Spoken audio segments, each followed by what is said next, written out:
Culture of March 3rd. Will the clerk please call the roll? Senator Archambault.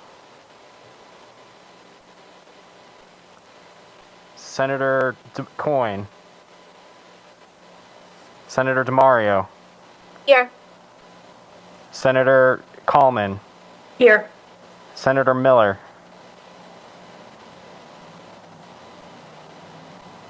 Here. Sorry. I'm sorry, I'm here as well. Thank you. Sorry about that. No worries. Senator Rogers. Senator Valverde. Here. Madam Chair. Here. Madam Chair, there are 6 present and 2 absent. Thank you. We do have a quorum, and the committee is called to order.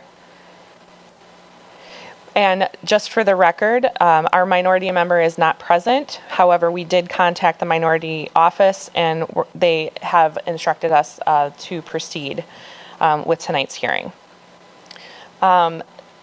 Before we move on tonight, we have a presentation, but before we move on to tonight's presentation, I would like to address the bill that we have before us on our agenda, Senate Bill 78, which is the 2021 Act on Climate legislation. And I would like to entertain a motion to indefinitely postpone Senate Bill 78 and bring forward Senate Bill 78 Substitute A.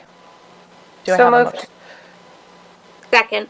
I believe that was moved by Senator Valverde and seconded by Senator DeMario. And Mr. Clerk, can you please call the roll? Senator Archambault.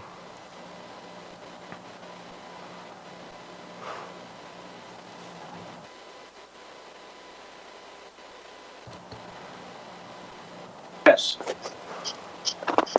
Senator DeMario. Yes. Senator Coleman. Yes. Senator Miller. Yes. Senator Valverde. Yes. Madam Chair. Yes. Madam Chair, there are 6 in the affirmative and 0 in the negative.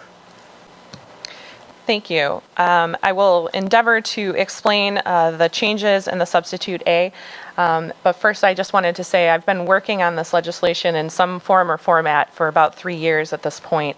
And I want to thank all of the advocates and all of the members of the public and all of the agency and departments who've testified on this legislation to help bring us to where it is today. It is critically important that we address the crisis that is climate change. Climate change is not is not going to wait for us to take action. We need to take action now. And so this legislation was really intended to try to make sure that the greenhouse gas emission targets that the state of Rhode Island set in 2014 are enforceable and are updated to reflect the science that we know at this time.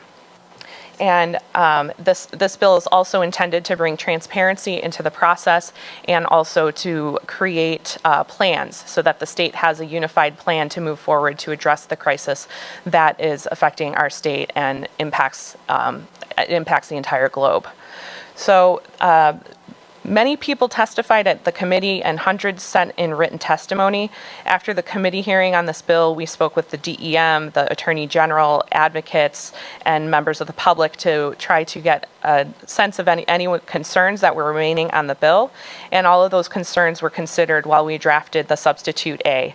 The result is a bill that I believe is stronger and addresses some of the legal concerns that were addressed in the enforcement section of the legislation. In specific, the Substitute A adds the Secretary of the EOHHS, which then captures DHS, BDHHS, and DCYF. That adds more eyes on equity and more eyes on the health and safety of our children, which is important in our planning mechanism. We also took time to address aspects of the citizen suit to make sure that it more closely reflected federal citizen suit provisions and addressing concerns that were raised about venue to make sure that the court could appropriately address those concerns if, in fact, a lawsuit were raised.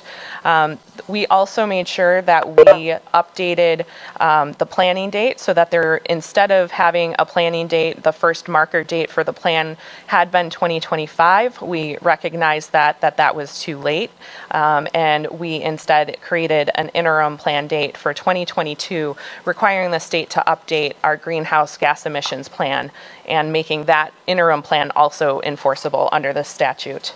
I am happy to entertain any questions of any committee members as to the contents of the sub-A or to clarify anything that was changed.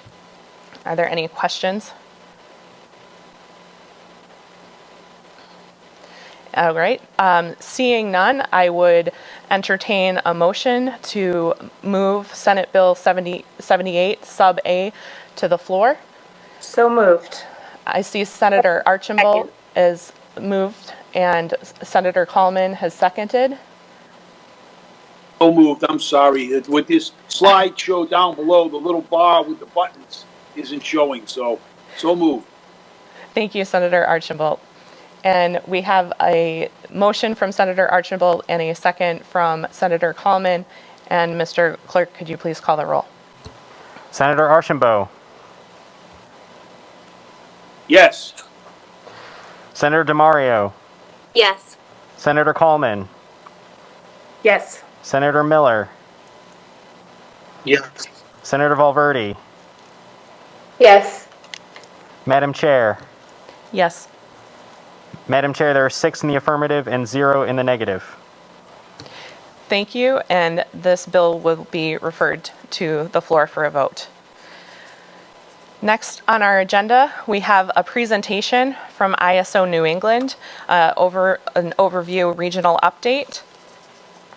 So ISO New England is the independent, not-for-profit company authorized by the Federal Energy Regulatory Commission to perform 3 critical, complex, interconnected roles for the region spanning Connecticut, Rhode Island, Massachusetts, Vermont, New Hampshire, and most of Maine. Together, these 3 responsibilities help protect the health of the region's economy and well-being of its people by ensuring the constant availability of competitively priced wholesale electricity today and for future generations. Today's presentation, I wanted to have before the committee Chair Sosnowski, when she ran this committee and I served as a member. Chair Sosnowski had ISO come in every year, and I believe they provided great information to give us context and some information that assists the committee members as we understand renewable energy, how it goes into the grid, and how the grid works and interacts in Rhode Island. Especially after the recent events in Texas, I believe this will help us understand, even more why this regional operation is so critically important to the security and safety and reliability of our regional network. So we do have 2 people making a presentation today. They're going to be Carrie Schlitzling and Eric Johnson. Both of them have appeared in front of this committee before. I am going to ask them to undertake their presentation and to break periodically so that members may ask questions. This format of WebEx does make it a little bit difficult for us to be able to see when members have questions. So I've asked both Carrie and Eric if they would break periodically at key points to allow members to ask questions. So with that, and Carrie and Eric, you can go ahead with your presentation. Hello. Can everyone hear me all right? We sure can. Thank you. Excellent. Thank you, everyone, for having me today. My name is Carrie Schlitzling, and I am an External Affairs Representative for ISO New England.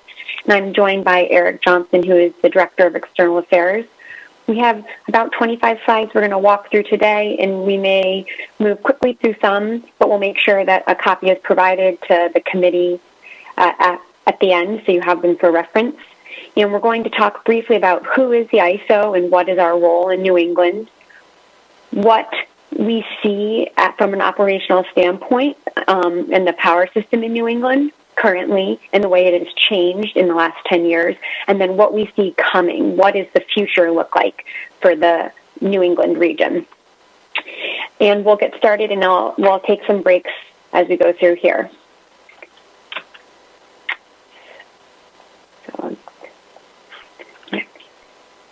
So ISO New England has more than 2 decades in overseeing the region's restructured electric power system. We are regulated by the Federal Energy Regulatory Commission in Washington, D.C. We are the reliability coordinator for New England under the North American Electric Reliability Corporation.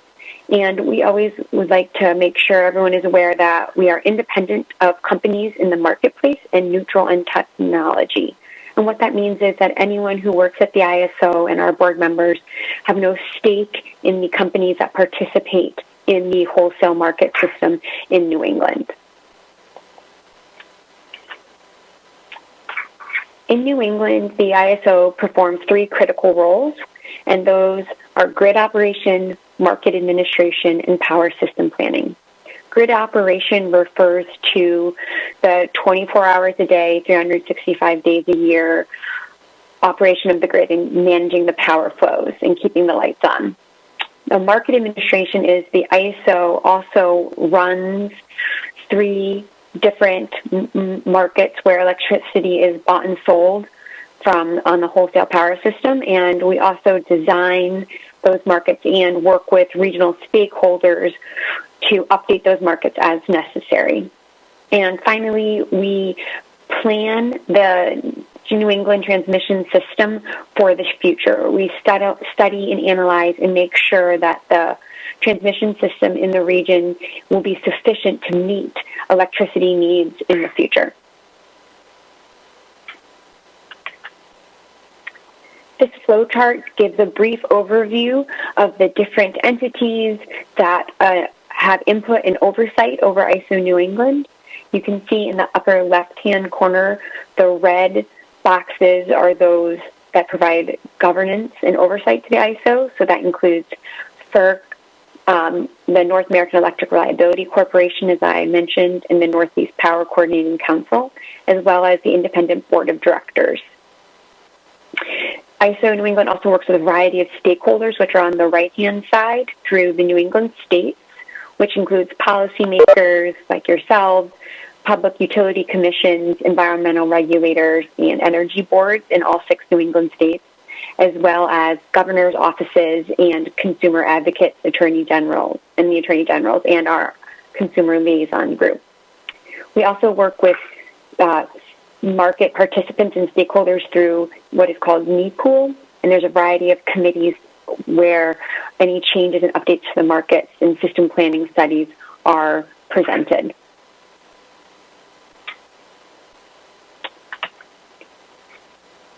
And for context, I think it's important to note that New England is part of the Eastern Interconnection, and it's one of the 4 large power grids in North America. We are all the way connected from the eastern seaboard to the Rocky Mountains, and you can see the orange shading on this map. In light of what's happened recently in Texas, you can see at the bottom there that ERCOT is an independent interconnection zone and does not have the same sort of ties to its neighboring regions as we do in the Eastern Interconnection. There's the Western Interconnection, the western half of the United States and Canada, and then the Quebec Interconnection in the Northeast.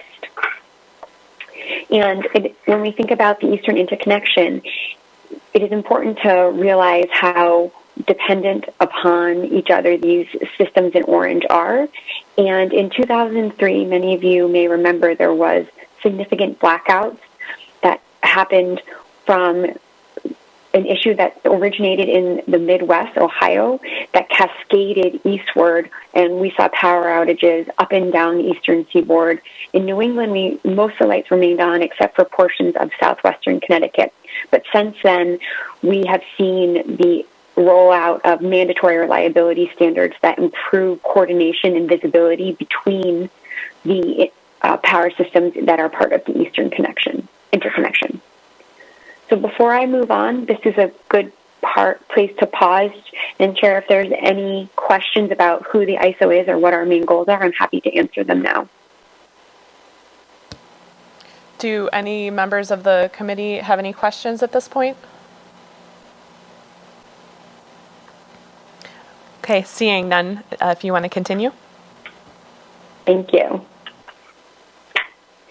In New England, we see that the patterns for electricity use are changing. The region saw its all-time summer peak demand of over 28,000 megawatts back in 2006. And at the same time, we saw the all-time winter peak demand even further back in the past of over almost 23,000 megawatts in 2004. And the reason that we have not seen the demand reach these peaks in the last 15 years is because of the real explosion of energy efficiency and behind-the-meter solar, PV, photovoltaic solar that are reducing demand growth. As we look ahead into the future, we anticipate electrification of heating and transportation systems in New England to increase the overall load. But on trend, we have seen almost no growth in summer peak demand, just almost no change, a small decrease, and almost no change in overall growth rate for electricity use. And we will talk a little bit about that final bullet there about how behind-the-meter solar is shifting the peak demand to later in the day in the summertime. In New England, there are 350 dispatchable generators in the region. That's the Operations Center, which is located in Holyoke, Massachusetts, uses to keep the lights on. We have 31,000 megawatts of generating capacity in New England, and we at the ISO monitor and analyze projects that would like to interconnect and new generation. And in the ISO queue, there are over 24,000 megawatts. We'll talk a little bit more about that in the coming slides, but those are predominantly wind, solar, and energy storage proposals. We also see about 7,000 megawatts of generation that have or will retire in the next few years. And to note that we do have 400 megawatts of active demand response and almost 3,000 megawatts of energy efficiency with obligations in the forward capacity market, which is one of the three markets that ISO oversees for the wholesale markets. As I mentioned before, ISO New England is part of the Eastern Interconnection. We have, in the past, pretty consistently met our region's energy needs by imports, which equal about 21% in 2020 of total energy needs. We have invested as a region significantly in the transmission system to enhance reliability since 2002. And we see further development and proposals by developers in the region to create new transmission capability to bring in non-carbon emitting resources from both inside and outside of the region.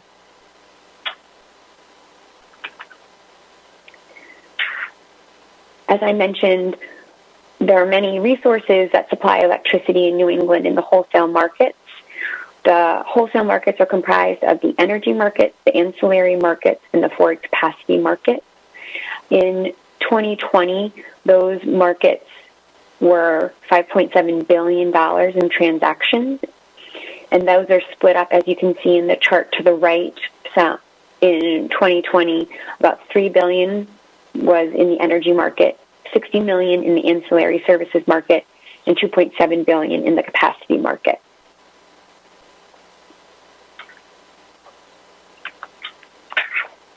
And when we look at where we are now, in 2020, you can see in this chart that the types of resources that are providing electric energy in New England have shifted significantly since 2000. In 2000, oil and coal resources were about 40% of the overall energy production, and now those resources make up less than 1%. where natural gas in 2000 represented about 15% of installed capacity in electricity generation. Now, natural gas is responsible for 53, so over half of the region's electric energy production comes from natural gas. Nuclear has remained mostly steady, as have hydro and renewable resources. In New England, natural gas and wholesale electricity prices are linked. New England has limited capacity for natural gas to enter the region, and as a result, the constraints on the natural gas system mean that when natural gas prices are high and there's less available, wholesale electricity prices raise as well. And you can see here that when there have been cold snaps in the winters, most recently in the winter of 2017, 2018, where we saw some significant cold at the very end of December, beginning of January, we saw a corresponding increase in natural gas prices. And that is because natural gas supplies such a large percentage of the electricity. So I just want to stop here, Chair, and I can pause if there's any questions on what I've covered so far. I'm happy to take those. Yes, I see a question from Senator Miller. Yes, I was wondering, you mentioned 7,000 megawatts in retiring energy. Can you go over what's retiring? In what sectors, whether gas, nuclear, renewable, coal? Sure. Mostly we see those that have announced retirement are older fossil fuel generators. There's very little left of coal and oil fire generation in the New England region, and we know that some are retiring. For example, in Bridgeport, Connecticut, there is a coal plant that's retiring this summer.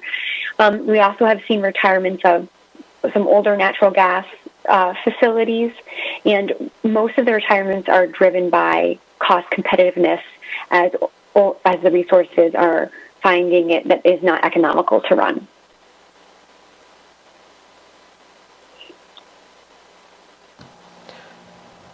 Are there any follow-up questions or any other questions for other committee members?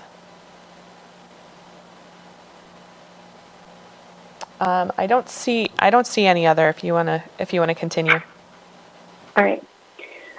So when we think about where we've come in the region from being heavily reliant on fossil fuels of oil and gas and looking to the transformation into a predominantly natural gas supplied system, we do see that there has been associated with that change significant declines in emissions, power plant emissions. Carbon dioxide has been reduced by 42%, nitrogen oxide by 78%, and sulfur dioxide by 99%. And that is due mostly to natural gas plants, while they are still fossil fuels, are more efficient and less polluting than other traditional oil and coal plants. And the reason we're seeing retirements, as I mentioned, is economic, but also it has a lot to do with the New England states and their priorities for reductions in greenhouse gas emissions. In New England, Connecticut, Massachusetts, Rhode Island, Maine, and Vermont have legislative mandates for greenhouse gas emissions economy-wide, most by 2050. And New Hampshire has an aspirational goal as well. And these state policies are driving changes in the power system. This table briefly shows the types of policies that are in the states. In addition to greenhouse gas reductions, we can see clean energy standards, greenhouse gas emission limits, renewable energy requirements, and zero carbon electricity goals. Each state addresses these goals in a little bit of a different way, but you can see that across the majority of the states, these types of policies are priorities.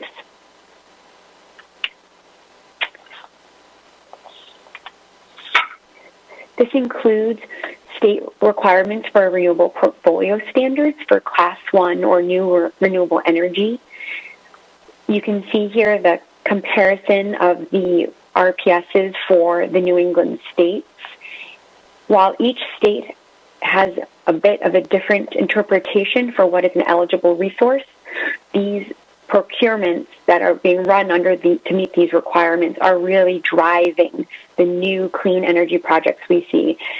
And in the most recent years, we have seen those in distributed generation resources of solar PV and offshore wind projects.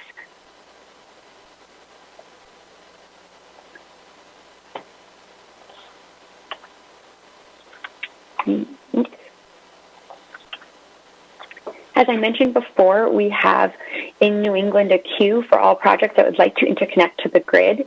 And this slide shows the types of resources that are being proposed.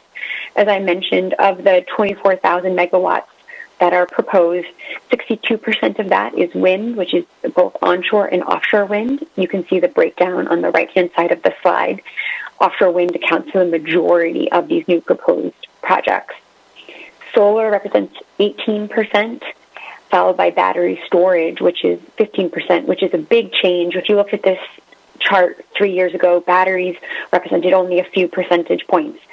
But we've seen a significant shift to battery storage proposals and a shift away from natural gas, which now represents only 4% of proposed resources. And it's important to note that this changes daily in the queue. These numbers are from February. And this is all proposed resources. This is not resources that will be built. There is significant attrition from this queue, and which is why the numbers change so frequently.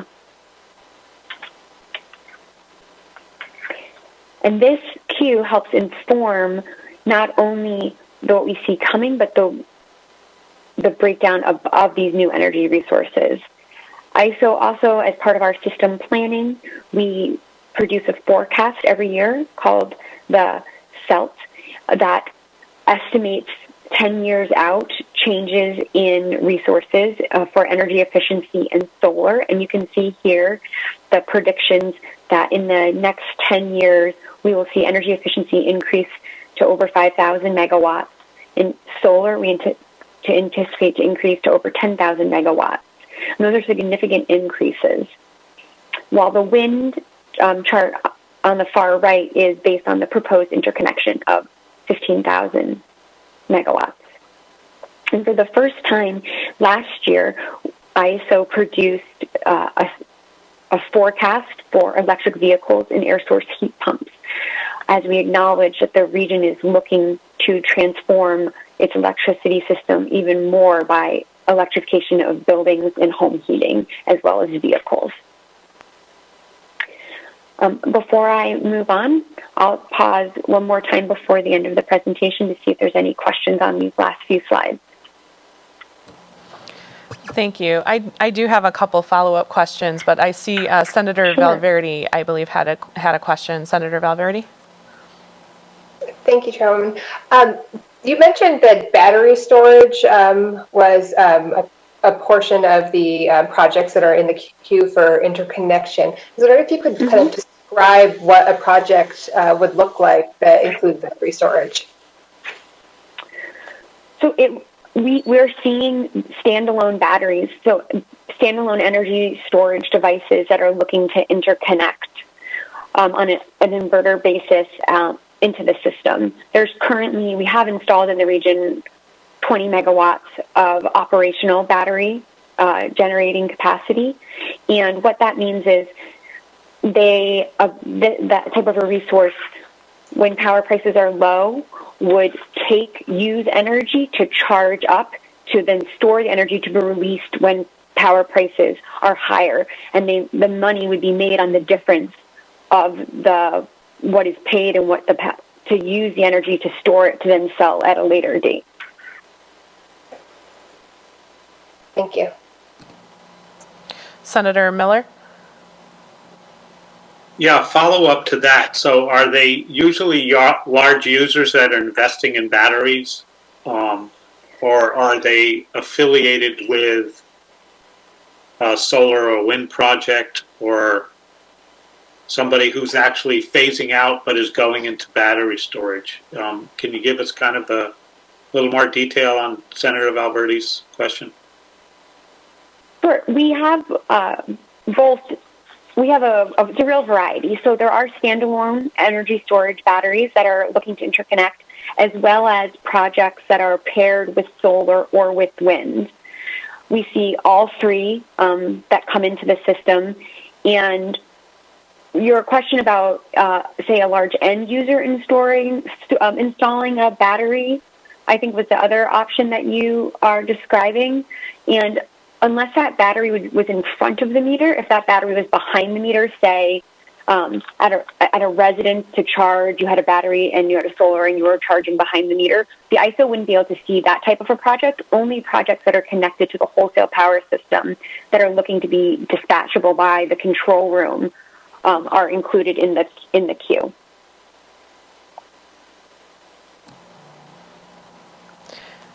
Thank you. I was actually also wondering if you could elaborate on how the state emission reduction targets interact with the role of the ISO. I know you had a slide on that, but especially given the legislation we just passed, I'm curious if you could expand on that. Sure. The states, any policies or legislation that is enacted at the state level is obviously the state's jurisdictional authority. The ISO, from our perspective, and this is what my role is at the ISO, is track the activity that the states are pursuing from a legislative sense or a new bill, so that when they are enacted, we are able to make sure that that information is being passed on to our system planning team so that we can help inform the forecast for our modelers to understand what we will expect. And we work with the state agencies every year in the development of those forecasts so to understand the effects of state policy on the grid. For example, when a state issues a procurement for, say, a large amount of offshore wind, our system planning team will be informed of that, and that we want to make sure that we know what's coming so that we have an idea in our modeling what kind of inputs those are. And through the stakeholder process at the ISO, we develop different iterations of our draft forecasts, and we work with the states in Rhode Island to make sure that they can see the assumptions that the ISO is making based on state policies, and make sure that they have the opportunity to provide input to that so that the ISO's forecasts are accurately capturing those types of goals. Yeah, I think that piggybacks really nicely into the conversation with energy efficiency. And I know as many times as we've talked about that I've been part of this presentation, talking about energy efficiency and how important that is, not just about the sources of energy that we're using, but also making sure that we are really investing in energy efficiency and having Rhode Island be a leader in that in the region, and making sure that we're doing more on a state level to advance those policies, I think is really important to me, and I know many people in the Senate as well. I did have a follow-up question as well, and I may have missed this, but a question about what sources are currently being used in the demand response mix.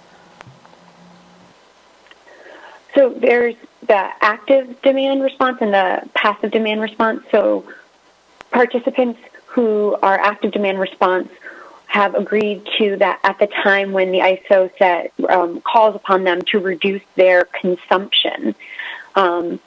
And say, example would be a large campus or a large institution or a factory or an industrial facility that could reduce the amount of energy that they're using in response to a call from the ISO, where a passive demand response doesn't have that same callability from an operational perspective. Okay, thank you. Are there any other questions from members? Okay, seeing none, if you wanted to continue. Sure. This slide here goes right to what you were just mentioning about energy efficiency. You can see here, this is the 2020 State Energy Efficiency Scorecard of that ranks. It's produced by the American Council for an Energy Efficient Economy, and Rhode Island is ranked 4th in the nation for its energy efficiency efforts. And Massachusetts, Rhode Island, Vermont, Connecticut are all in the top 10 states investing in energy efficiency. And this is what is really leading to what I mentioned in the beginning, that we have not in the past 10 years, 15 years seen growth in overall demand, and that is because of energy efficiency. When a state invests in energy efficiency, from the ISO's perspective, it is a reduction in demand overall. And this next chart shows a little bit more what that means. So this is, on the left-hand side, the summer peak energy demand, and on the right is the annual energy use. And the orange line at the top would be the gross peak. So that is what we would forecast the growth of energy use in the region to be. When we subtract the estimated installations of solar PV, you can see the yellow line below. And then when we factor in the deployment and investment in energy efficiency in addition to the solar PV, that's where we get the pretty much static growth rates in the green lines at the bottom. So this shows the shaded areas on these two slides show the savings that the region has seen from investments in energy efficiency and solar PV. And that is really a consequence of the previous ranking of the New England states nationwide in those programs. This chart shows specifically the current forecast for solar PV, which I mentioned we anticipate to be over 10,000 megawatts at the end of the decade. And you can see here that Rhode Island currently has about almost 10,000 just installations of solar projects and installed capacity of 223 megawatts. This chart is what we call a heat map of installed solar PV. The yellow indicates larger density of solar PV projects, and you can see that on this next slide how Rhode Island is really quite yellow, representing the installations of solar PV projects in the state. And I just have a couple more slides I want to talk about, and then I'll take questions. This shows what I was talking about this is a depiction on 1 day basis of the impact of energy efficiency on the demand. The dashed line across the top of this chart would be the demand on the power grid on a day without solar PV. You can see that in the morning the demand would be low, and then the dashed line increases in the afternoon as everyone goes to work and businesses start up and factories start producing. There's a small dip in the afternoon when people head home from the office, and then an increase to the evening peak when people are home and using their appliances and turning on all their lights. This was an example from last May that there was so much solar power on this day on the grid in May that the lowest demand of the whole day was seen in the middle of the afternoon because of the penetration of solar PV. And this is interesting for a variety of reasons.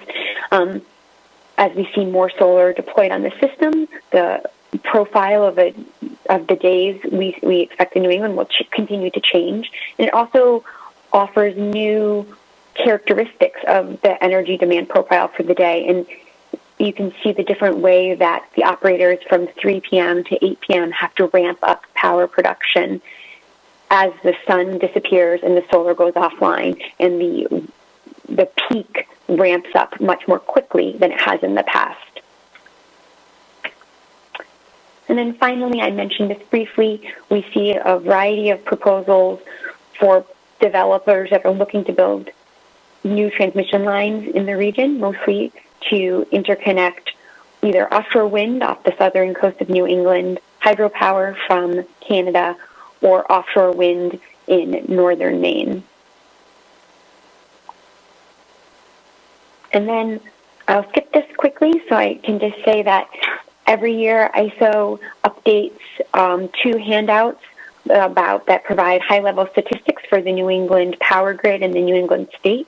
These two profiles were just published for the new year last week, and I will make sure to provide them to the committee and with a copy of this presentation. And every year we also have a regional electricity outlook, which is a narrative description of what the ISO sees coming and the challenges and opportunities the region faces. And then finally, I'll just make a plug for anyone who's interested. We have a web page, iso-ne.com, that has a lot of information in our dashboard about the types of power generating resources, demand curves, prices. That for those that are interested, you can always take a look. And there's also an app for your phone that has a lot of really detailed information that is being updated on 5-minute increments for those that are interested. And I'm happy to take any remaining questions. Thank you. That was very informative. I also definitely have the app on my phone and get notifications from it, which I always find really interesting. Are there any additional questions from members of the committee? Just trying to make sure that I can see everybody.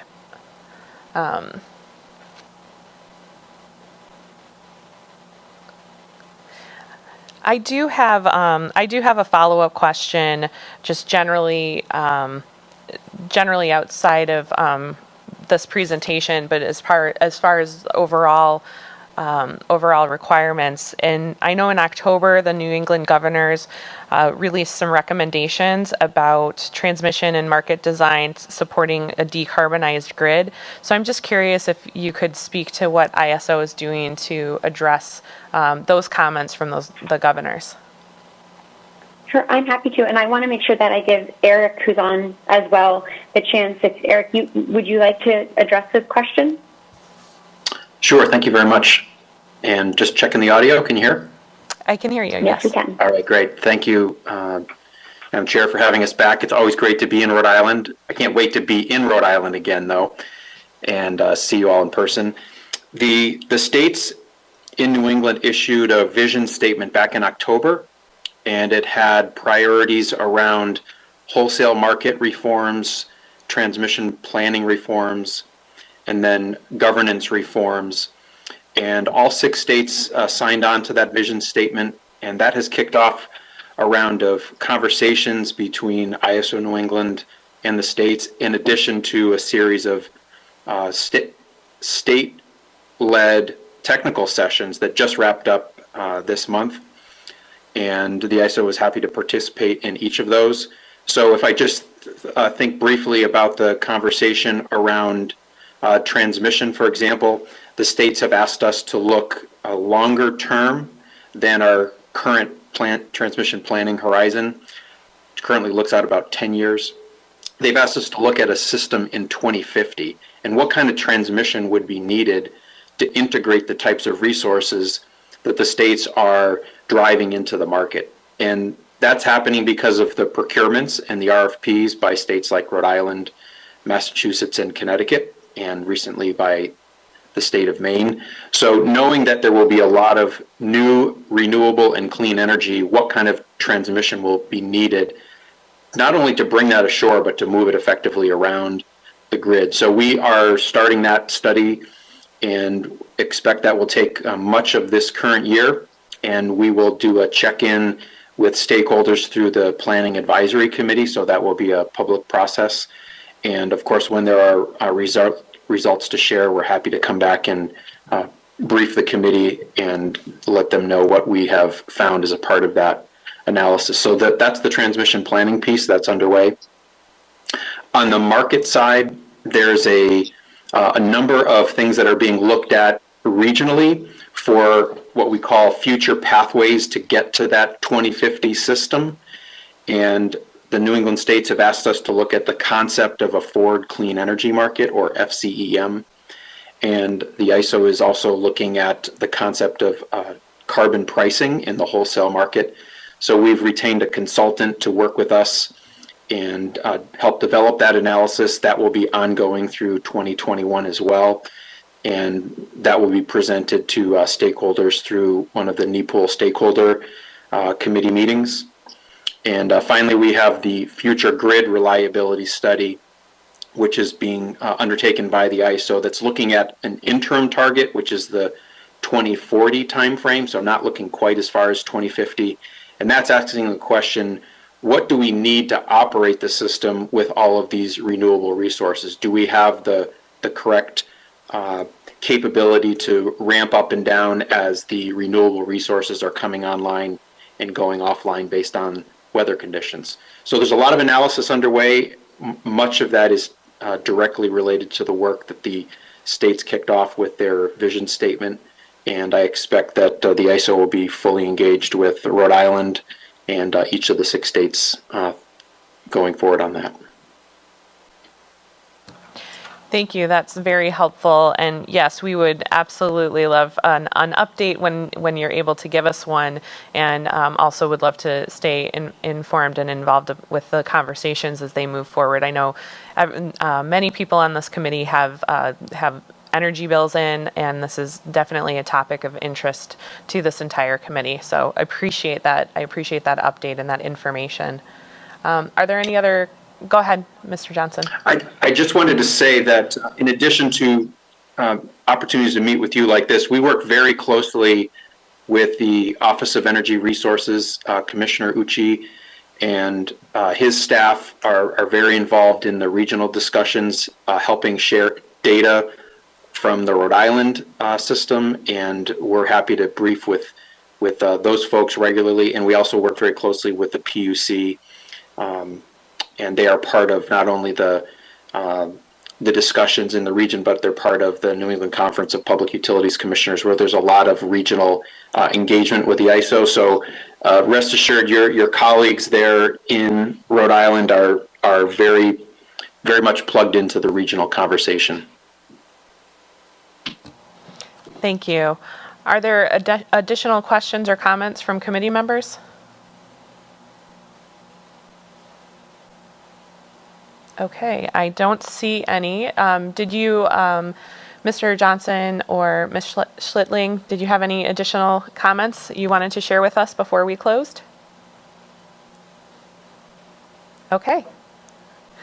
Thank you for having us, and we're always happy to be a resource. If you have questions as they pop up, please do not hesitate to let us know. We absolutely will not hesitate.